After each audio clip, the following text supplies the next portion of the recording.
Welcome to the race day recap for the World Sports Betting Guineas Day, featuring the Independent on Saturday. And race number one was the World Sports Betting Dash over 400 meters. And let's have a look at, I don't know where Matthew's going to start this off with 400 meters to go, but he's starting it off at the 400.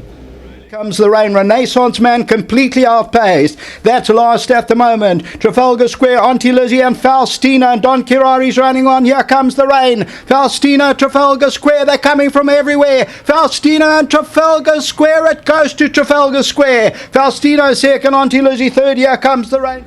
Yeah, so obviously Renaissance Man started favourite, blew it at the start. There's no recovery in a 400-metre race. The winner there was Trafalgar Square, Dennis Bosch and Jason Gates team up. Last year's winner Faustino ultimately running into second. And then we got into the racing that we're more accustomed to. Race number 2 on the card, of course, was the Bonamanzi Maiden Juvenile Plate. They went 1,200 metres. Race here was won by Winter Games. Fastest Campaigner. Behind that one there, Canford Ice. This is what it means it's going to go through. Still got 4 or 5 lengths to make up. Winter Games still leads it. Dr. Faustus on the inside. Further back in the run, Campaigner. Then this is what it means. But it's still Winter Games over the last 150 metres. Winter Games, Dr. Faustus trying to close it down. Winter Games still goes though. Winter Games won a Dr. Faustus second.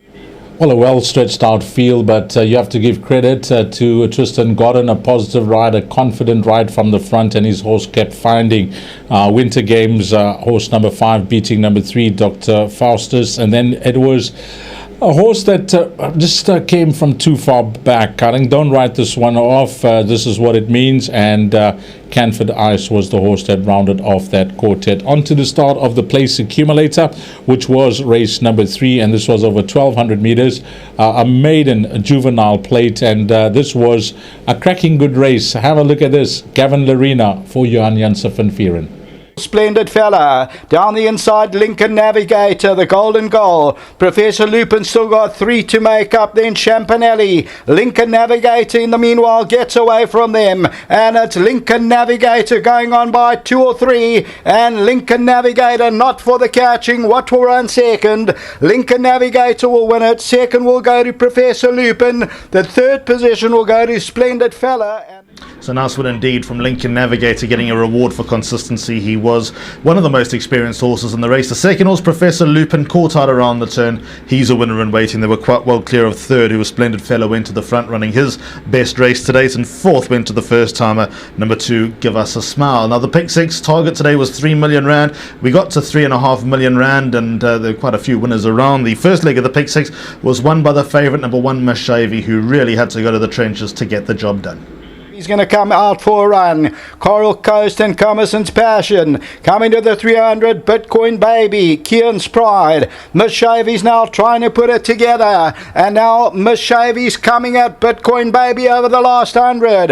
Bitcoin Baby still holds on. Miss Shavy's been hard ridden to get there. Bitcoin Baby, and on the outside, Miss Shavy. It's a head bobbing deal coming to the line. Miss Shavy won it. Second, Bitcoin Baby. Yeah, Richard Ferry riding, earning his riding fee there to get it over the line. Miss Shavy, she was a strong favourite. She looked the part on her Gauteng form, and she won well. 1, 2, 14 and 7 is the way they crossed the line. The next race, which was the start of the jackpot, was a shallow race when you had a look at the form in black and white. There were a few first timers there as well. Let's see what happens in race number 5. Comes Jane's Vision. Top of the lane, Jade's Cabernet there by 2. What now, Michael? Baby Love on the outside, and then comes when evening comes. She Can hooks out for a run. It's Jade's Cabernet past the 200, and She Can's making a race of it on the outside. She Can's coming strongly at Jade's Cabernet over the last 100. Baby Love's also kicking on. 3 of them across the track. She Can has won it. Second perhaps to Baby Love. So 1-2 there for Mike Miller. She Can running hither and yon down the home straight, but still carried enough for a stable companion who's actually held in quite high regard. Number 4, Baby Love. Jade's Cabernet went to the front. She was ridden as if she was the best horse in the race. She ended up third. She's bound to win one of these days, but sadly it wasn't to be today. Then the features got underway, and what a way to start, with Trip of Fortune opening up a feature race double for Drakenstein stud Aldo de Meyer and Candice Bass Robinson, getting the better of Gimme a Prince and Almatana. This is how it all happened. Who kicks by 3. Sir J is second. Battle Force, William Robertson.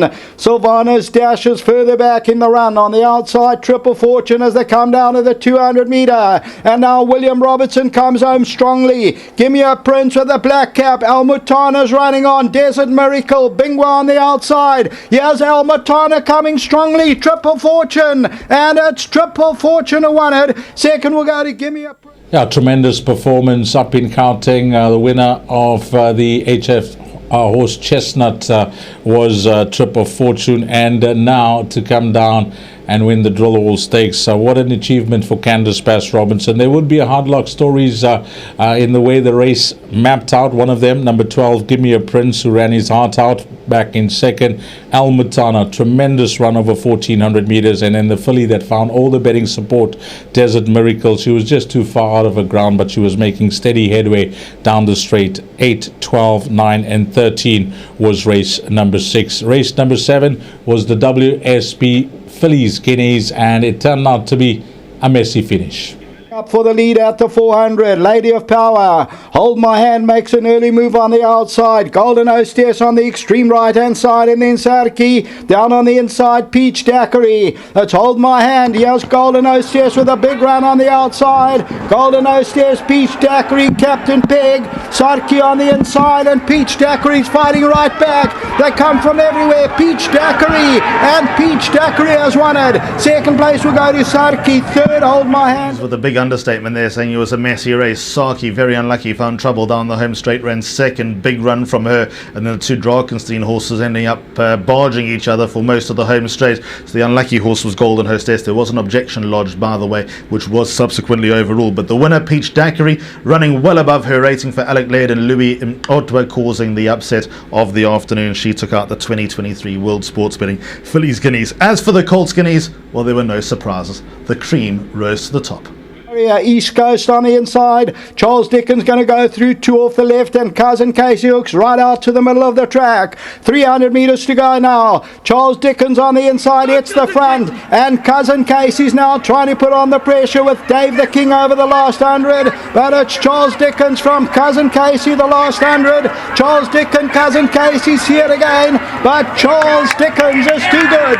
Charles Dickens won it. Second, see it again, and then came down. Whilst we know what rating he's achieved and what he achieved down in Cape Town, he was still having his first start out of his province, and I think we saw a 5-star performance today, disposing of the other 3-year-olds. I think the runner of the race, it has to be said, and Alistair, you were just telling me off air that's now shortened to the top one in the Hollywoodbets Durban July. See it again. That was no doubt the performance of that race if you take out Charles Dickens. Yep, 6-1. Again, he's got upside for the rest of the season when he steps up to the Daily News 2000 and the Hollywoodbets Durban July. But as for Charles Dickens, looking forward to the Hollywoodbets Gold Challenge over a mile. That's going to be a ripper. 8, 2, 1, and 6. And then on to the 9th race that closed off the Pick 6 and the PA. Certainly down on the inside of that, Princess T. Top of the lane, Bonbush the leader. Our Emily, Ancient Epic on the outside, certainly coming out of the 200 metre marker now, and Ancient Epic takes it up. Our Emily certainly on the outside. Sweet Symphony Maquette running on from behind. It's Ancient Epic. Our Emily's fighting on. Our Emily and Ancient Epic over the last 100. Our Emily makes it 5 in a row. Won it from Ancient Epic. What a gutsy win from our Emily. She's now won 5 in a row, as you heard from Craig there. And just when you think the handicap has got the better of her, she grounds out. Another result to get the better of the winner of the KZN Stakes, who ran a great race in defeat. Only got £1 for that win in listed company in the form of Ancient Epic. That just shows the improvement that our Emily has made. And then on to the finale. Well, this was one-way traffic. Turpin shortened into favourite, and he didn't let his supporters down. Trail, Dowser, homeward bound, and the leaders, Teichman, Temperate Zone, beyond the boundaries looking for a split. Behind that, Captain Rocket, Time Takers on the inside, running on from behind us, Fine Admiral, and Turpit's a big runner on the outside, and Turpit's comes storming into the lead over the last 200 metres, and it's all over. Turpit's to win it, Turpit's to win by about 3, Captain Rocket will be second, third will go to African Dusk. Well, that was easy, wasn't it? Number 2, Turpitz, perfectly placed by the Crawford yard and won well. That was 2, 13, 5, and 8. If there was a disappointment in the race, it could be number 1, Beyond the Boundary. But a nice way to end it off with the favourite arriving, and all in all, just working alongside the entire team. It was an eventful day, considering the results, but I thought about it, and whilst I applaud the performance of Charles Dickens and of course Trip of Fortune, I have to give it to Peach Thackeray. I mean, the way she punched way above her weight to win against that field, tremendous coming from Quebeca with that type of form for Aliclet to get her to win. And a lovely start to champion season as well. A lot of clues given, as mentioned. See it again as the current favourite for the Hollywoodbets Durbanville. This time next week we'll be talking about the virtues of the World Sports Betting 1900. Potentially the biggest pointer for the older horses going into Africa's greatest race. But been an absolute pleasure being alongside you, Dees, Warren Linferner,